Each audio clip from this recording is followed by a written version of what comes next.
Saw you dancing in the gym. Buenas, Micronesia. My name is Troy Torres with Kandit News here from our studios in Hagutnia. Hafaday, where are you all from? Just leave that in the comments. And thank you so far for all the people who have been sharing. I noticed we had like a lot of shares already.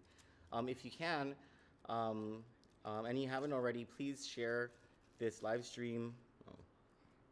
Please share this live stream by pressing the share button on the lower left-hand corner of the screen. Share to your timeline and to the pages that you're in, and it helps to grow our audience, which has been growing over the past few weeks. Thank you very much for making that happen for us. We really appreciate it. The first thing I want to talk to you about tonight is the earthquake. So there is, well, I don't need to bring up the earthquake information. You all felt it. It was, hold on. Let me get more specific about it.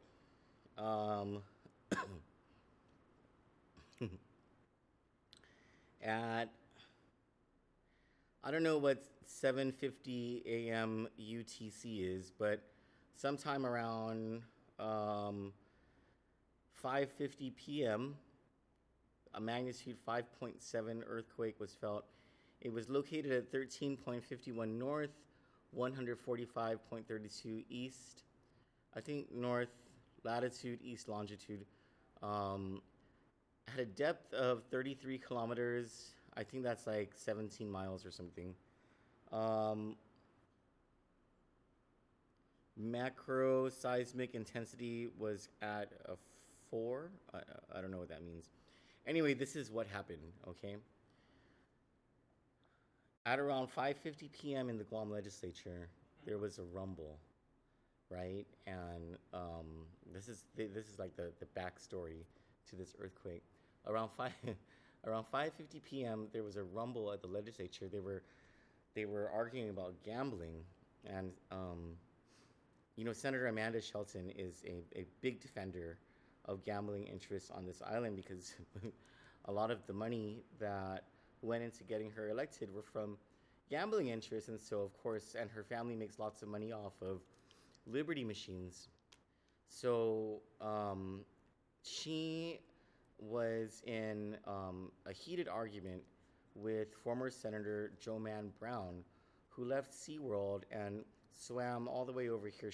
It's very possible for her because she's a very big whale, and so all she has to do is flip through the waters, and the waters the kinetic energy pushes her. Anyway, so she came all the way from the other side of the Pacific Ocean to argue with Senator Amanda Shelton about this. She got out of the water like a big alligator, and they were at the Guam legislature, and they were arguing about this, and they started pushing each other, and they both fell down about 5:50 p.m. And so for like a minute during that rumble, we had that big ass fucking earthquake.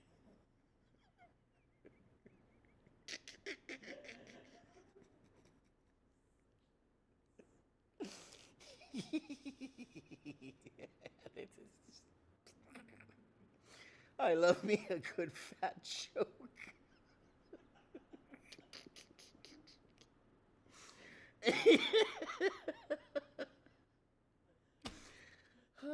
Oh shit! Someone asked me, "Are there any other fat senators to make fun of?" I can't get past Senator Amanda Shelton.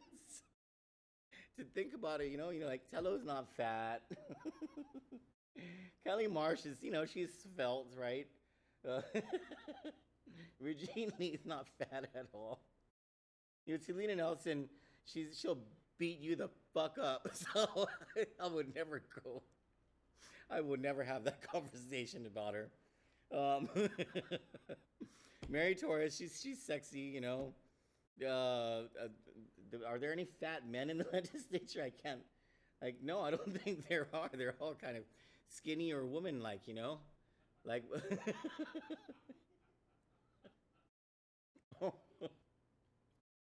Louise Bunya, if you don't count her hair, she's skinny.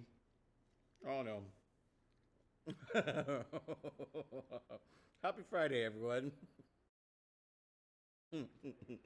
So, all right, there is the abortion controversy continues. Let me go to the Guam Daily Post. The Guam Daily Post captured live earlier today. Man. Shelly, can you see my screen? Okay, wait, hold on. Let me just go over to, or you can go to my screen now. Guam Daily Post. Oh, it's a very nice picture that they have here. What is this? A graduation? What school is this? Well, whoever took this picture, that's a beautiful picture as their cover photo. Um, well, here's the news 38 minutes ago of the Grand Rumble at the Guam Legislature.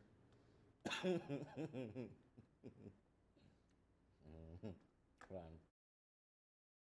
on. Okay, here we go. So, wait, let me just turn this shit on.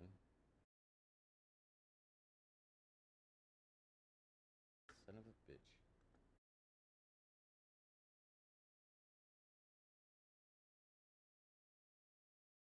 I think it's one of those things where I should probably um, reset my computer every day, right? Or whatever that's called. You guys okay with that? Can I share this? Now, when you read this scripture, and I believe you can get so much more, but when I read it and I look at it, I believe as you look at these verses, you see three things specifically concerning the unborn children that are in the womb of a mother who's being carried. Three things that the Lord seems to make crystal clear to us as you read this scripture, as we take them to heart and we walk in His way and we walk in His counsel. And I wanted to share those three things with you real quickly. First of all, one, when you read through those different passages and you see the heart of God, it tells us that God has ascribed the same value, the same love, the same affection, the same attributes to those who are inside of the womb before they were born as those who are outside of the womb. He speaks to them as if they were people. He speaks to them as if they were already a person. And this is so important for you and I to know. This is crucial that we understand this in this fight and in this battle. Even if, be it the laws and be it all the other wisdom of the world, no matter what they say, so long as we stand in the conviction, of what God has already declared and what He says, then we'll be fine and we'll be right with the Lord and we'll be walking in victory, especially in His eyes, pleasing to the Lord. And that's what we want to be, a people that is pleasing to the Lord. So He already declares them to be a person. And again, this is so. Okay, now I'm not gonna knock what they have to say about this. This is so. Um, I don't know if this is only the Catholic Church or if it's the entire Christian community. I'm not sure, but there is I believe it should be going on right now, a pro-life and a pro-choice demonstration over at Adelup on the grounds of the Ricardo J. Bordallo Governor's Complex. Um, so they're there to express their opinions about this whole Jane Flores is recruiting a baby killer doctor for private practice on the island. And sorry, I didn't mean to call it a baby killer doctor. That was under Romeo's influence. He kept calling it a baby killer doctor, and so I just picked it up. An abortion doctor. Because there currently is not a doctor performing elective abortions on the island. And so Adelup has taken it upon itself to make this a priority. And I mean, when I think about it, Guam Memorial Hospital goes out to find physicians to recruit for Guam Memorial Hospital. I actually cannot remember a time that the local government has tried to recruit a doctor for private practice.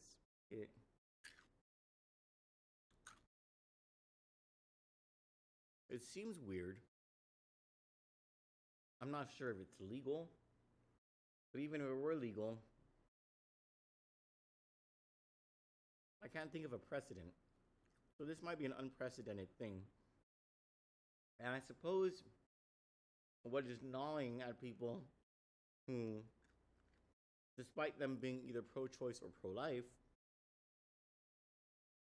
they're setting those positions aside and wondering, why is the government so heavily invested in this?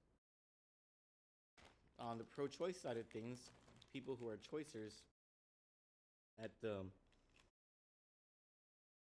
foundation of their convictions is this thought that they don't want the government involved in their lives, especially in a decision like that, period. So why is the government getting involved in this?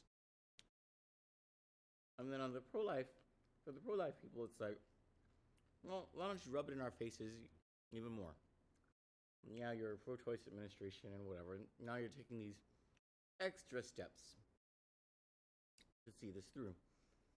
And then, of course, there are people who believe that what they're doing is right because there are these extraordinary cases. At the very least, there are these extraordinary cases, like the case of that 11-year-old girl who cannot find, who was raped and could not get an abortion, an elective procedure done because there was no doctor to do it.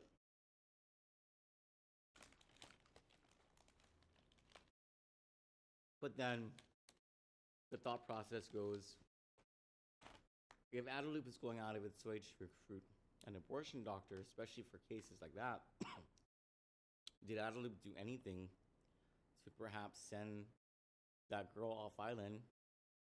I don't know, Saipan, Philippines, Hawaii. We got the abortion done there, where they do have doctors who would perform. Well, I don't think it's done in the Philippines, I'm sorry. But in Hawaii, maybe Saipan. If it was so important, why didn't Adeloop help with that quietly, rather than getting on its soapbox about this issue?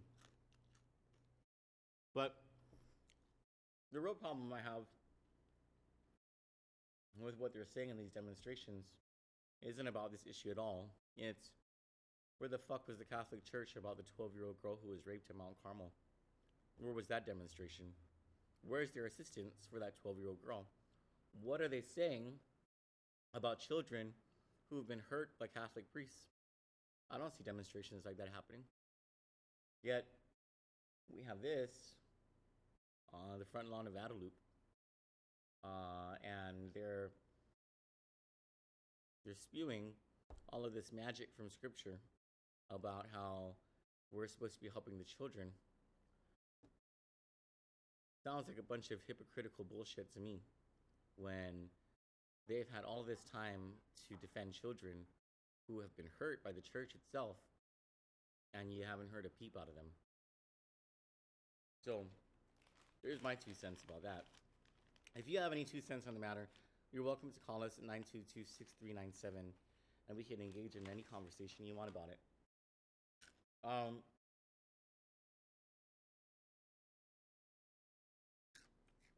We're gonna get to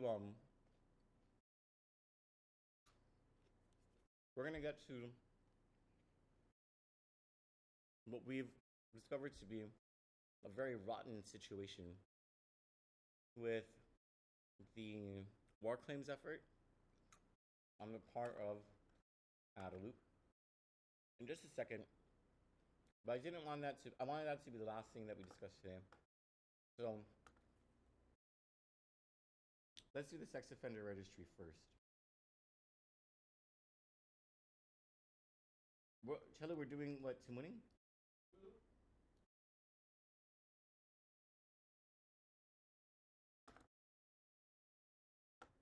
Okay, we can go to my screen.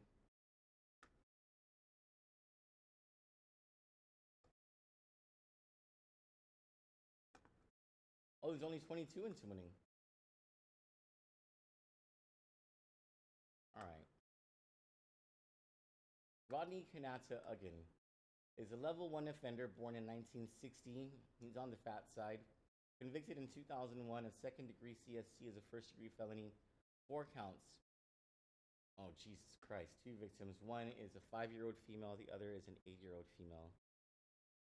He has 3 cars.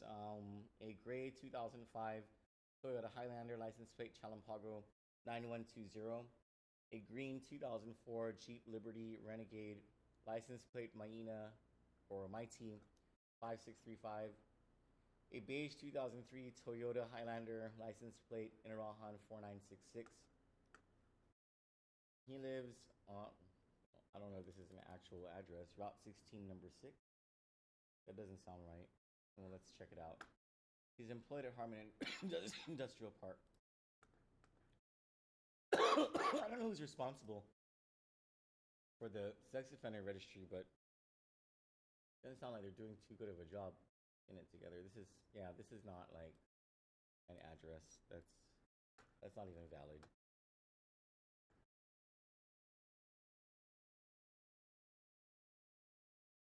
Luis Espinosa Alcantara is a level 2 offender, born in 1944.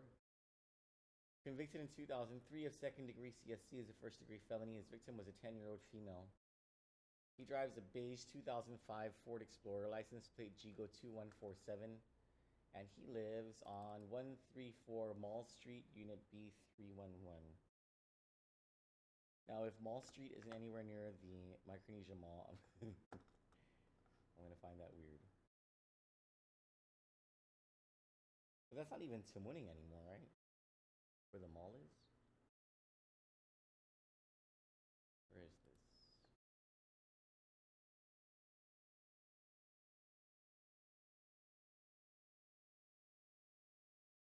Where the hell's that?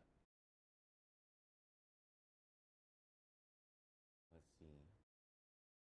This is the ITC building.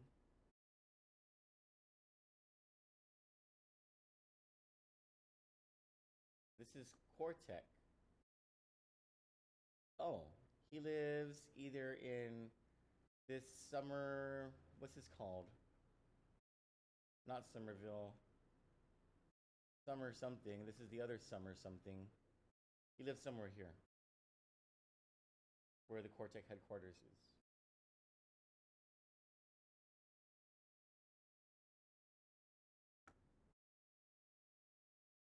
Mark Joseph Alejos Artap, level 1 offender.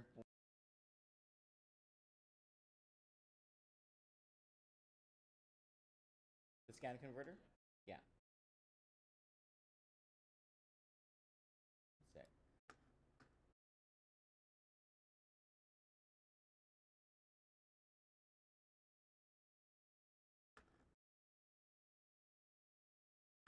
See it now?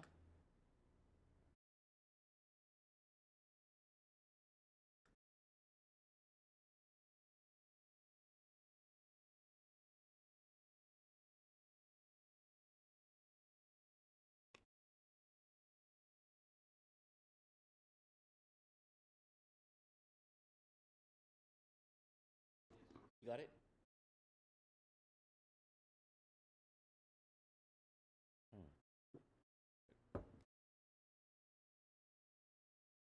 Mark Joseph Alejos Artap, level 1 offender, born in 1988, convicted in 2013, in the military of 2 counts of Article 120 indecent conduct and 1 count of Article 120 abusive sexual conduct. I don't know exactly what's. The victim was a 21-year-old male. He drives a red 2016 Toyota Tacoma. He works at Harmon Industrial Park and lives at 253 Chalan Pasajero number 207.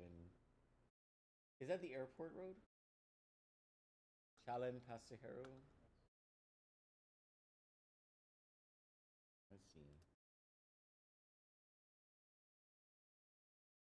No results.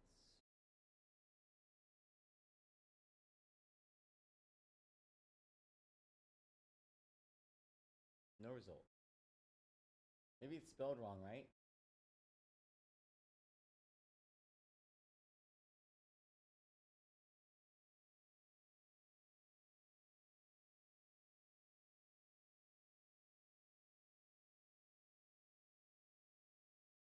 Nope. Nope. Well, that's like 3 in a row now. Where the address, or not 3 in a row, but. Well, anyway. He lives somewhere in Tamuning.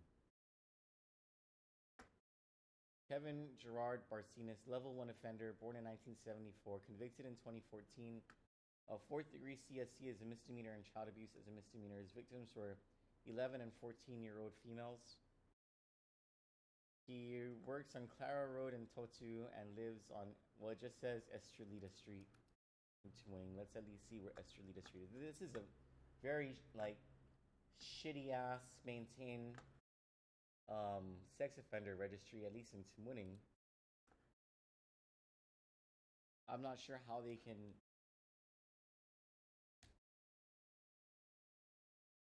The scan convert. I mean the screen. Okay, let's try it again. Yeah, I just opened it again.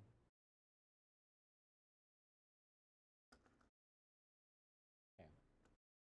So Estrelita Street seems to be off of Epal Road, right? That's Epal Road.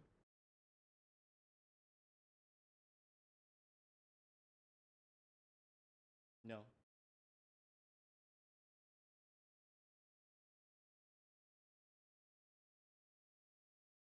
Let me. Should I close a bunch of stuff?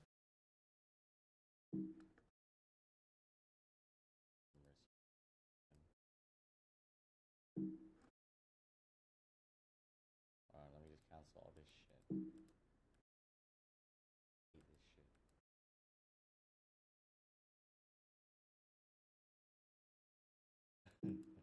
What are you seeing now? Okay.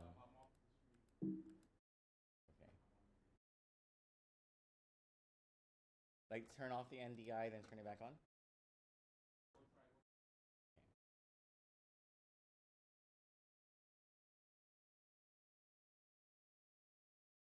Okay, I just turned it back on.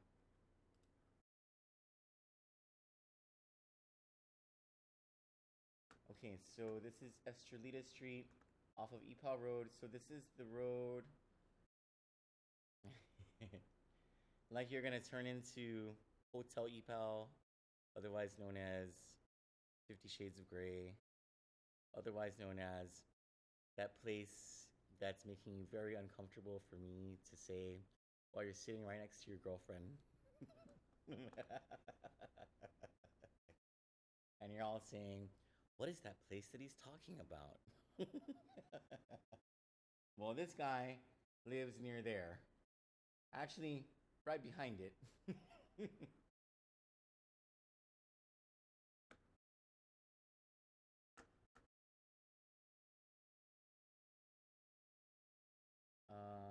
Eric Atogui Burgos, level 2 offender, born in 1972, convicted in 2002 of third-degree CSC as a second-degree felony. His victims were 14 and 16-year-old males at the time. He drives a blue 2002 Nissan Sentra, license plate Agani Heights 6659. Works on Challenge San Antonio. I wonder if that's the church. Anyway, well. He lives at 1128 North Marine Corps Drive. Let's see where this is.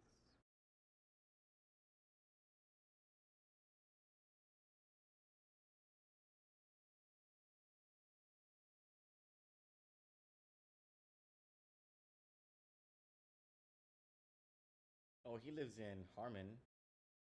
Very close to the mall, actually. Still considered the municipality of Toowoomba on Harmon. And where is this?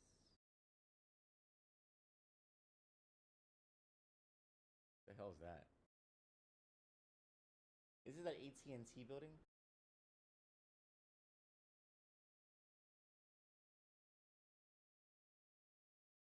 Okay, never mind the sex offender registry. We'll just talk about Mike St. Nicholas and Madeline Bordallo and Lulian Guerrero. Okay. The computer? Yeah. Oh no, because I have all those Illustrator documents open. I don't want to lose them. We'll just do the sex offender registry another time. So there's we got a news release today from Congressman Mike St. Nicholas. Let me read it for you. It's worth the reread. That's not where the controversy is.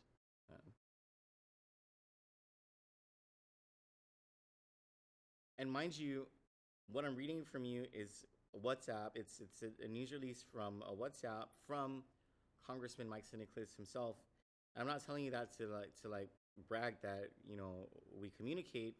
We're friends. We've been friends since high school, but I'm telling you that to show you how easy it is to communicate with our congressman, and how there's no excuse for someone like our governor or the governor's Washington D.C. representative to not be able to communicate with Congressman Mike Nicholas. Because if I can do this, if I can WhatsApp with him, then certainly the governor and former Congresswoman Madeline Bordallo can as well. So the congressman sent me this news release entitled Republican Party of Guam Supports Nicholas, H.R. 1365 for War Claims. The Republican Party of Guam has officially transmitted a letter to Natural Resources Committee Republican Ranking Member Rob Bishop, officially endorsing the passage of H.R. 1365. Additionally, the Republican Party of Guam has written to Republican Minority Leader Kevin McCarthy, also endorsing H.R. 1365 in order to garner full House support. Quote, this is a quote from Congressman Nicholas. The support of the Republican Party of Guam for H.R. 1365 is a tremendous help in securing its passage and is an example of how working together is the best course for us to take to secure war claims payments to our people. We will be entering these letters into the official record of the committee during the markup hearing of H.R. 1365 and look forward to the positive impact it will have as we move the measure forward for our people, the congressman concluded. The markup hearing is on June 19. That's next week.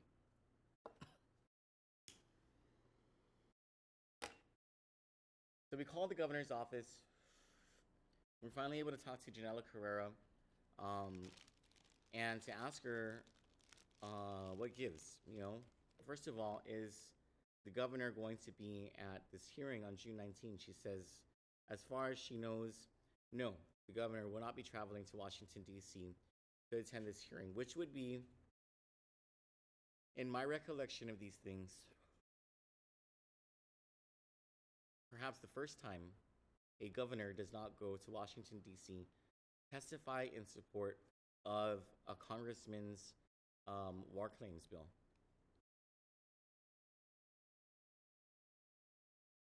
I remember Governor Carl Gutierrez doing it, or Congressman Robert Underwood.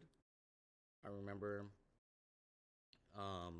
Governor Felix Camacho doing it for Congresswoman Madeline Bordallo, and Governor Eddie Calvo doing it for Congresswoman Madeline Bordallo as well.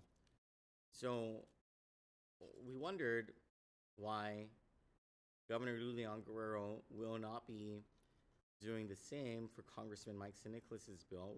Not for Congressman Mike Nicholas, but for his efforts to get war claims for the survivors of World War II.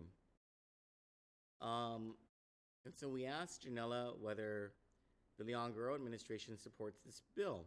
And she said, oh, yes. Of course we support it. We want our World War II survivors to be made whole. And so she went into this whole diatribe about how they have this local effort and they're working with the federal government, and what she means is the Trump administration,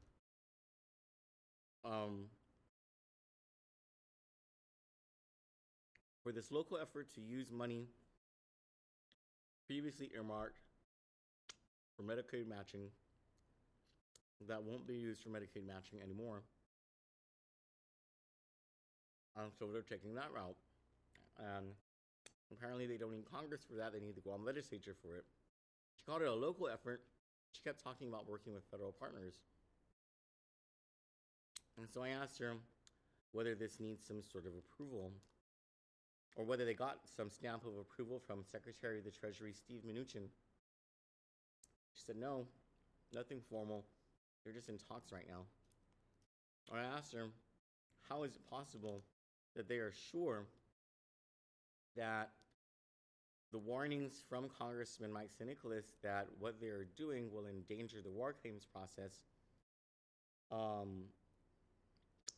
are they sure that those warnings are without merit if they don't even have approvals from the Secretary of the Treasury or the Trump administration for what they call a local program that for some reason needs federal approval, which doesn't make it a local program at all? And, well, there was no real answer that the governor's office was able to give us. So we did ask whether anyone else would be going to Washington, D.C. to represent the governor, whether any testimony has been written. Janella responded that they don't write testimony for every single bill that comes out. And so, like, that's bullshit. I remember being at the governor's office, and the governor's office absolutely writes testimony for every single bill that comes out of the congressman's office, because those bills are about Guam, and it is vitally important for there to be a Team Guam approach, meaning that even if the congressman and the governor are of two opposing parties, they go to Congress asking for the same things because that bipartisan support is necessary. We don't have a vote in Congress. So when our delegate does something, it's important that our governor backs it up. And so it isn't even a situation where the congressman is from one party and the governor is from another. They're from the same Democratic Party. And the fact that the Republican Party of Guam has written a letter on behalf of the congressman, the Democratic congressman, in support of war claims, and the Democratic Party of Guam hasn't done shit to support his efforts, says something about the Democratic Party of Guam and its support for war claims. It basically says they don't give a fuck about war claims. And that's a big deal to me, because I was raised by my grandparents, and my grandmother and her siblings and her mother and father lived through the occupation in Maritzo, where shit was pretty bad. My grandpa lived through it in Agania, where shit was pretty bad, with his brothers and sisters who were orphaned at a very young age. They had to rely on support from someone called Auntie Mummy. I've never met her because I think she died before I was ever born. She's the one who owned the house where Main Street Bakery is right now. And anyway, Agania was a big fucking mess. And so this war claims effort strikes a very personal chord with me. And if the administration and the Democratic Party of Guam are going to play some stupid game of politics because they don't like Congressman Mike Nicholas because he beat Madeline Bordallo in the primary election, they need to pick up from their pity party and move the fuck on, because there's shit that needs to be done for the people of Guam and for our greatest generation that even the Republican Party of Guam, as messed up as they are, at least gets. And so they've lent their support to the congressman. I don't know why the Democratic Party of Guam will not lend their support to our duly elected congressman. First of all, I don't know what the fuck Governor Lulian Guerrero and Lieutenant Governor Josh Tenorio are doing delving into this issue when it isn't even their mandate. The mandate to go after war claims clearly was given to Congressman Mike Nicholas. I don't know why they're delving into this issue when Rome is on fucking fire. There is crime everywhere in our streets. They're busy trying to recruit an abortion doctor and playing Washington, D.C. misfit while all this bad shit is happening on this island. There's a growing level of violence against women and children. There is a problem with infrastructure. The power keeps fucking going off. There were water outages in Manilao yesterday. What else? Fiscal issues. You can't get tax refunds out on time, and yet you're going to be delving into. You're going to veer into our congressman's lane when he's doing a bang up fucking job, if I may say so myself. In 5 months, he has been able to do what our past two congressmen weren't able to do over a 24-year period. Yeah, eat that, motherfuckers. So, I don't know if it's jealousy. I'm not sure if it's like little dick syndrome or something going on, but they need to get that shit together. Now, why we're so pissed about this is because of, hold on. There was a Pacific News Center report last night. Wait, I think it's here. I want to read it. This is very telling.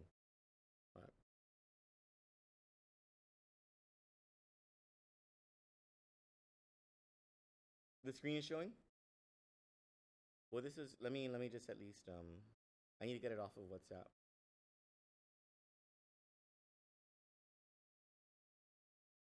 It's a report by Jerry Partito. Oh wow, they hired Jerry. Jerry's, shit, he's a really good reporter. Okay. So,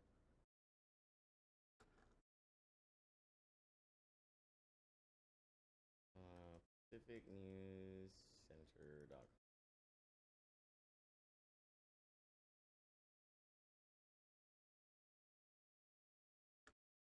Okay, are we on my screen? Good lord, what is Paradise Hotel?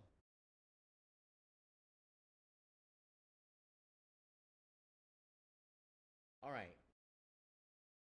Here's one of those read between the lines kind of stories. And I'll read those lines for you. Bordallo says St. Nicholas war claims bill won't pass, reveals Congressman snubbed governor in Washington, D.C. Oh, big whoop. Guam's former delegate to Congress, Madeline Bordallo, said H.R. 1365 will most likely not pass its upcoming markup hearing. Introduced by Congressman Michael St. Nicholas, the bill seeks to make technical corrections to the Guam World War II Loyalty Recognition Act so that funds can finally be dispersed to Guam war claimants. Let me just explain for a second what these technical corrections are. So, in the waning days of Bordallo's term as our congresswoman, she found out that there were fatal flaws to her version of this bill that Congressman Mike St. Nicholas had to introduce in order to correct her flaws. She never said shit about it. Senator Amanda Shelton, who was on her staff, knew about these flaws, didn't say shit about it, and now claims to be this war claims fanatic while she's not like tumbling over in the legislature and causing earthquakes. And John Jr. Calvo, who is the governor's deputy chief of staff right now, also knew about this, was on Congresswoman Bordallo's staff as well, knew about the fatal flaws, didn't say shit about it. Adam Carbolito, who was her chief of staff for the Guam office, if I'm not mistaken, knew about it and couldn't be found to save his life to answer any of these questions about his knowledge of these fatal flaws. So in comes Congressman Mike St. Nicholas to fix these errors, and now Congresswoman Bordallo has the gall to be talking about it like she didn't do shit wrong. Okay, so to continue, it is scheduled for a markup hearing in the House Natural Resources Committee next week. That's June 19th.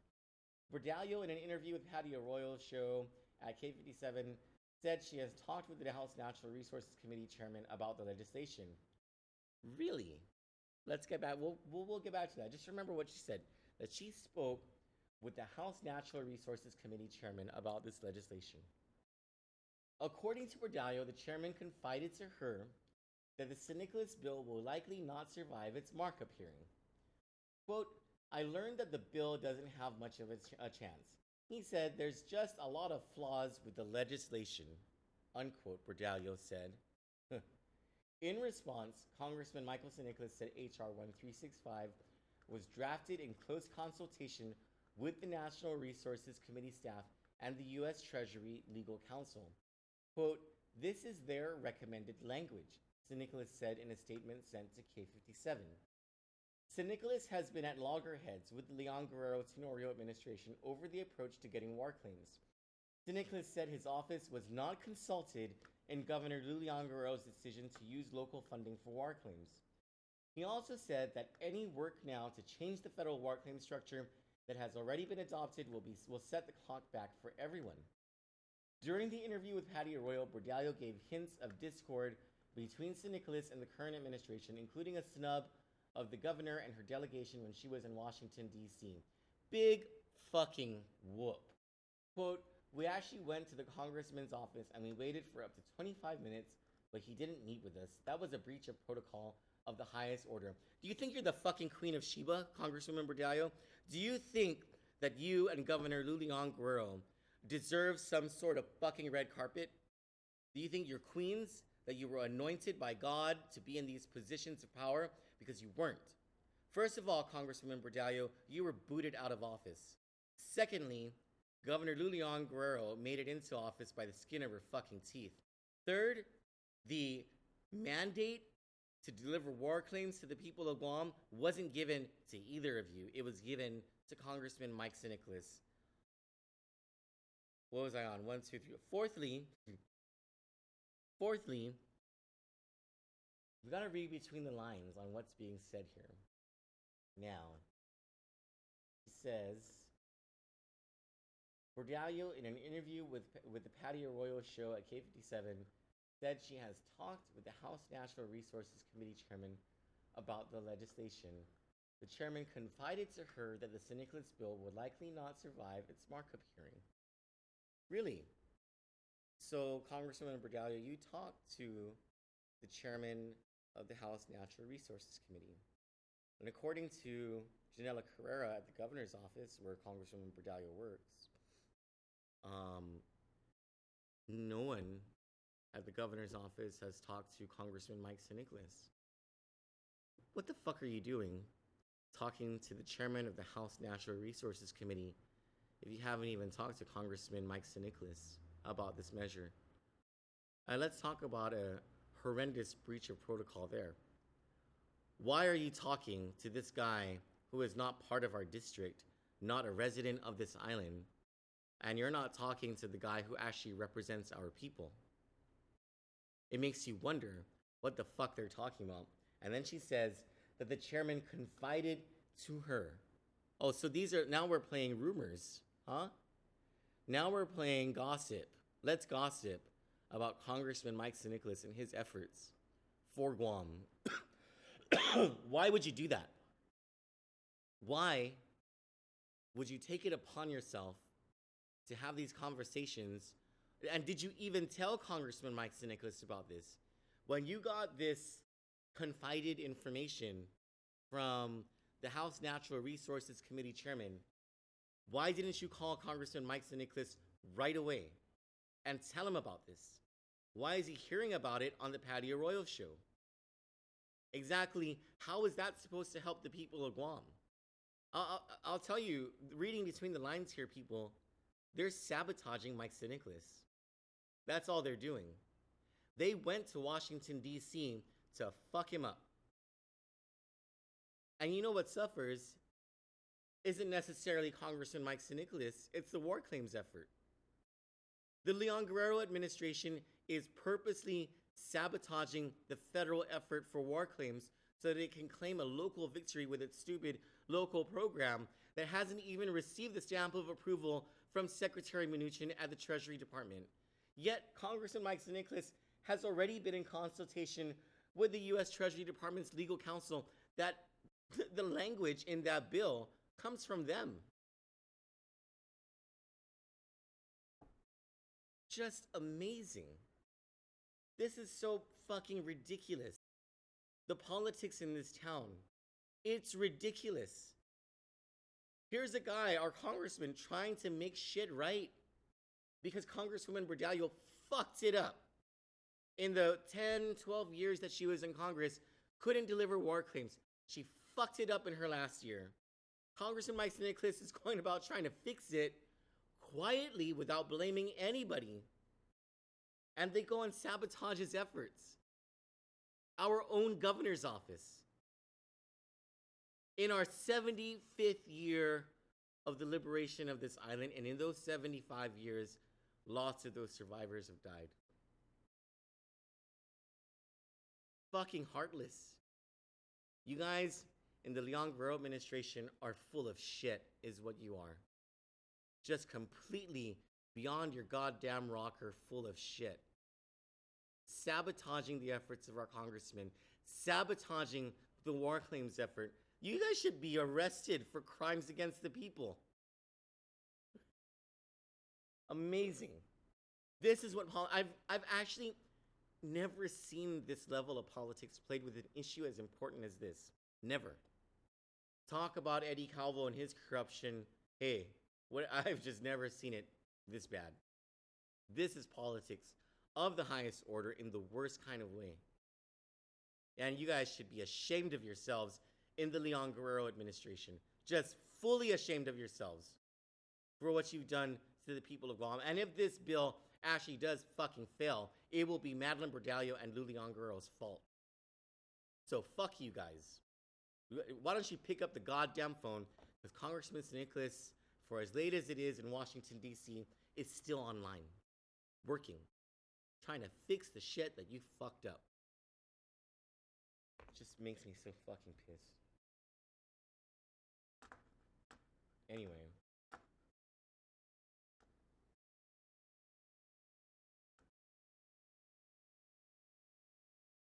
Hold on one sec. Let me get my bearings because I'm pissed.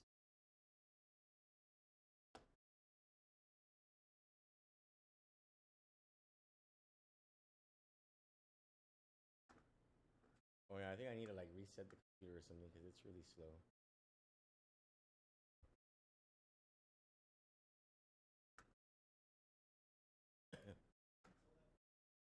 It's all the what? I don't run porn on the work computer. I'm not Sean Guma Tao Tao.